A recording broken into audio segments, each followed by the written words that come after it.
Hello and welcome to AJ Storytime channel for kids. Today we have an amazing book for you because it soon will be springtime and all the flowers and animals will be walking and everything will look so beautiful. I love spring and I love the summer. So today we are reading Flowers. This is by Nicola Edwards.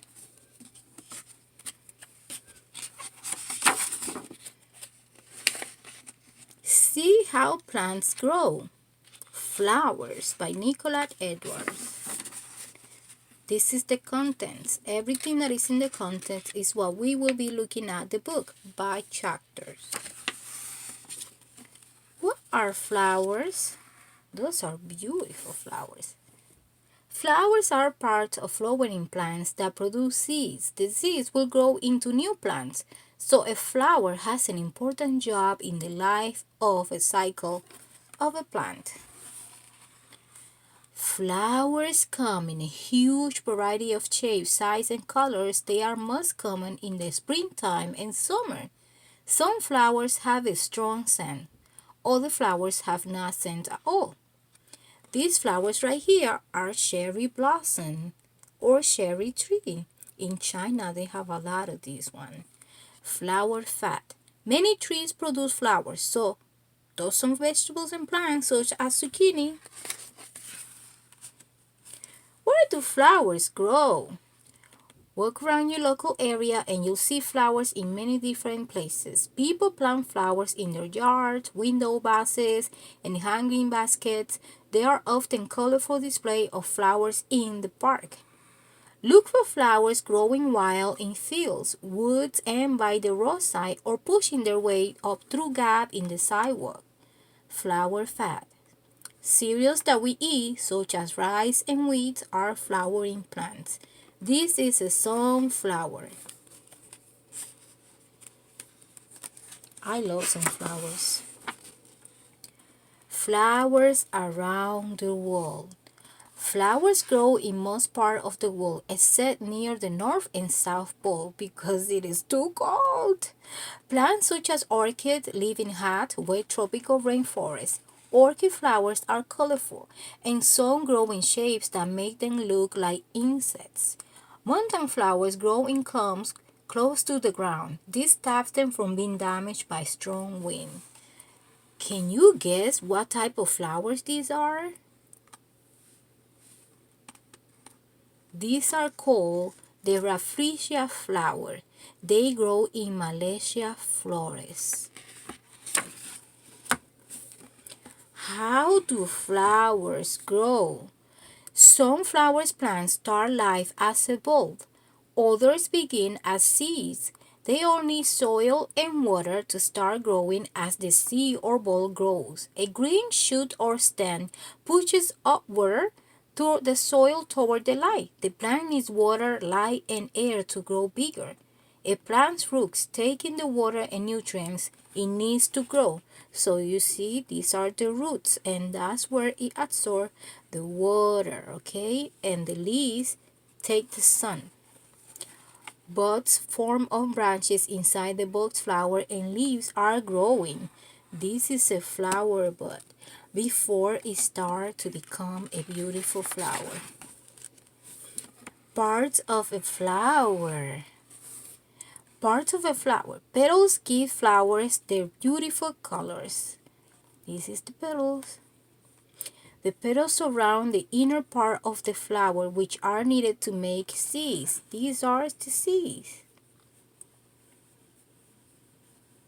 Some of the inner parts of a flower are male and others are female. The male parts of a flower produce pollen. Pollen will be right over here. Pollen is like a dust. It sticks to the flower but comes off easily. This right here is the pollen. It comes up easily when the wind shakes the flower. Normally, I get a lot of allergy when it comes springtime because of the pollen. I'm allergic to pollen. Also, the bees drag the pollen from the flower and take it to another place. They make honey, remember? Colors and smell. Flowers have colorful petals and strong scents to attract insects, such as butterflies and bees.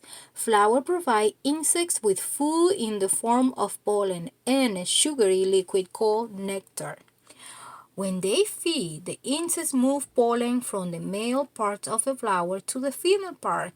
This is called pollination. That's amazing. As this bee brushes against the flower, it does with yellow pollen. What happens after pollination? With some flowering plants, such as grass, the wind carries the pollen. After pollination, a grain of pollen joins with the female part of the flower and seed, begins to grow. This is called fertilization. Some flowers are pollinated by animals, birds such as this hummingbird. Different color flowers grow when one plant is pollinated by another. Flowers and fruits.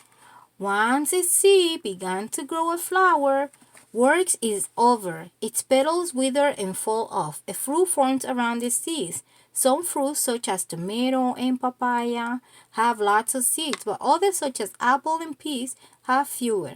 When each strawberry flower dies, a fruit begins to grow. Can you see the seeds on the strawberry? Other fruits, such as peaches, cherries, and mangoes, contain just one seed.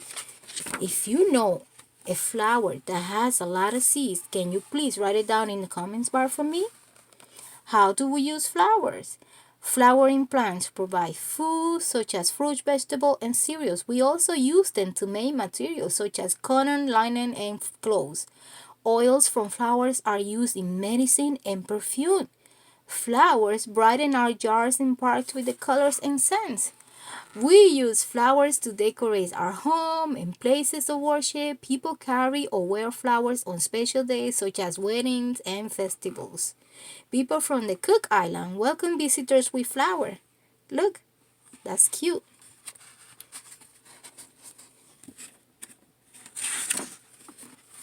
Grow your own flowers.